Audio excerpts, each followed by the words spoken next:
अरे मैं ना बोला ना एक बार। अरे मेरी बहनें भी तो आ रही है घर पे, वो तो इसने जिद की, इसलिए मैं इसको लेके यहाँ पे आ गया। और अगर ये यहाँ रहेगी तो उनके लिए खाना कौन बनाएगा, उनका स्वागत कौन करेगा, इसलिए हमें अभी जाना होगा। और अगर ये चाहे तो 2-3 दिन के बाद वापस आ सकती है। अब तुम्हें अलग से इन्विटेशन देना पड़ेगा क्या? मुंह क्या देख रही हो, चलो तुम। जी आपकी बात सही है, लेकिन अभी मम्मी पापा भी तो घर पे नहीं है, तो उनको आ जाने दो, उसके बाद आप चले जाना। थोड़ी देर की तो बात है, आप दोनों मम्मी पापा से भी मिल लेना। क्या बात है, आज बड़ा प्यार आ रहा है भाई को अपनी बहन पे। चल एक बात बता मुझे, तू उसको छोड़ेगा कैसे? गाड़ी है तेरे पास? हर बार की तरह 100 का नोट चिपका देगा उसके हाथ में।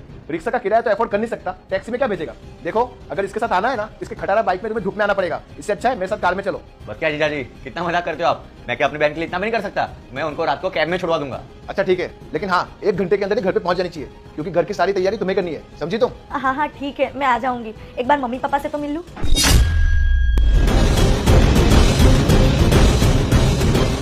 बहन क्या है ये सब? क्या बताऊं भैया, इस इंसान ने मेरी जिंदगी नरक बना के रख दी है। मैं बहुत तकलीफ में हूँ। अरे अगर ऐसी बात है तो तूने हमें आज तक बताया क्यों नहीं है? हमें तो लगा तू बहुत खुश है। नहीं भैया, अब तक मैं मम्मी पापा की वजह से चुप थी। मुझे लगा कि कुछ दिनों में ये सुधर जाएंगे, इनको अपनी गलती का एहसास हो जाएगा, लेकिन मैं एकदम गलत थी। इन जैसे मत कभी नहीं सुधर सकते। पूरे दिन इस आईने के सामने मेकअप या कुछ ना कुछ करती रहती हो। तेरे माँ बाप ने तुझे खाना बनाना नहीं सिखाया? 7वीं फेल लड़की, मेरे माँ बाप ने तुझमें ऐसा क्या देख लिया कि तुझे मेरे गले बांध दिया? तुझे तो खाना बनाना भी नहीं आता है। कैसा खाना बनाया तुमने? उसने मेरा टॉमी भी ना खाए। बस कीजिए, बहुत हो गया, बहुत सह लिया मैंने। आपको तो कुछ ना कुछ बहाना चाहिए मुझ पर हाथ उठाने का, मेरे माँ बाप को जलील करने का। लेकिन अब मैं चुप नहीं रहूंगी। आपकी बहन के साथ अगर कोई ऐसा करेगा तो आपको कैसा लगेगा? तेरी इतनी हिम्मत कि तुम मेरी बहनों का कंपैरिजन खुद से कर रही है। आजकल मैं देख रहा हूँ कि तेरी जुबान कुछ ज्यादा चल रही है। तो चल चल चल। बहन वो इंसान नहीं हैवान है। मेरी बहन को तकलीफ दी उसने, मैं उसे नहीं छोड़ूंगा। तू चल मेरे साथ, चल।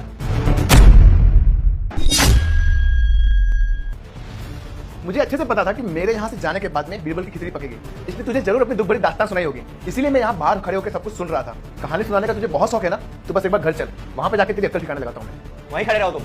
कहानी ये नहीं, कहानी तुम बना रहे हो। इसने मुझे तुम्हारी सारी सच्चाई बता दी है। अरे शर्म आनी चाहिए तुम्हें, घर की लक्ष्मी पर हाथ उठाते हो। मेरे माँ बाप ने बड़े विश्वास से तुम्हारे घर इस बेटी को दिया था, लेकिन तुमने उनका भरोसा तोड़ दिया। अब मेरी बहन उस घर में कभी वापस नहीं जाएगी। हमारी मुलाकात अब कोर्ट में होगी। तुम्हें तो मैं जेल भेज के ही रहूंगा, देखना। देखो तो सर, तुम्हें कोई गलतफहमी हो रही है, ऐसी कोई बात नहीं है। अरे घर में छोटे मोटे झगड़े तो होते रहते हैं। ये जो इसमें बेटा मैं श्राप देती हूँ, तेरी माँ मर जाएगी। अगर तू अपनी माँ को बचाना चाहता है तो वीडियो को लाइक करके चैनल को सब्सक्राइब कर दे और कमेंट में जय माता जी लिख दे। तुझे जो भी बोला ना वो सब गलत है। चलो लिसा, हम चलते हैं। नहीं जाना है मुझे तुम्हारे साथ। मैंने बहुत मौके दिए तुमको, पर तुम नहीं सुधरे। निकल जाओ यहाँ से।